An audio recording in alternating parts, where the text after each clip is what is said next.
राधे राधे। एक व्यक्ति का इंटरव्यू हुआ, उससे पूछा गया, भाई साहब आप गाली में इतने एक्सपर्ट हो तो ये गालियाँ आपने सीखी कहाँ? तो उसने कहा, देखो भाई साहब, एक समय था जब मैं कुत्ता शब्द बोलने से मुझे बड़ा अजीब लगता था।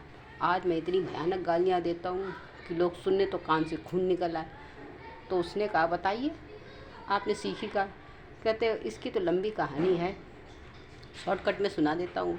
जब मैं छोटा था, माँ की गोद में था, तो अगल बगल लोग गाली बकते थे तो मैं सुना करता था।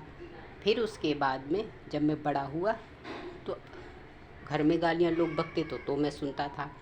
जैसे जैसे मेरी उम्र बढ़ती गई, समाज में गालियों का चलन चलता गया, मैं सुनता गया। मैं पढ़ाई के साथ साथ ये गालियाँ भी समाज की सुनता रहा। वो भी एक अलग पढ़ाई मेरी चालू हो गई। शादी हुई तो बीवी आई तो जब मैं गालियों से पूरा भर गया तो मैंने अपनी बीवी को मारा, पीटा, उसको गालियाँ दी। तो मेरी बीवी भी मुझसे बड़ी पारंगत हो गई गालियों में। ऐसे सिस्टम चलता रहा। ये एक चैन चलती रही कि पीढ़ी दर पीढ़ी समय की स्टेप बाय स्टेप गालियों की भरमार होती गई और वो सब हम लोग सीखते गए।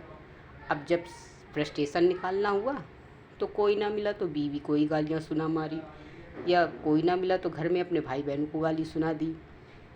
उसने कहा कि हर घर में ऐसा होता है। सर, एक मैं ही ऐसा नहीं, हर घर में ऐसा होता है। कोई अपना फ्रस्ट्रेशन निकालने के लिए अपने भाई बहनों को शिकार बनाता है, या अपनी बीवी को बनाता है, या बीवी अपने घर वालों को, पड़ोसी को। सब एक दूसरे को गाली बक बक के फ्रस्ट्रेशन निकालते हैं। तो मैं भी इसी समाज से लेता गया। एक छोटे से बच्चे से लेकर के बड़ा होते होते मैं गालियों में पारंगत हो गया। कुल मिला के कहने का मतलब ये है कि बच्चे माँ बाप से, परिवार से और स्कूल से और समाज से अच्छी बुरी हर चीज़ सीखते रहते हैं।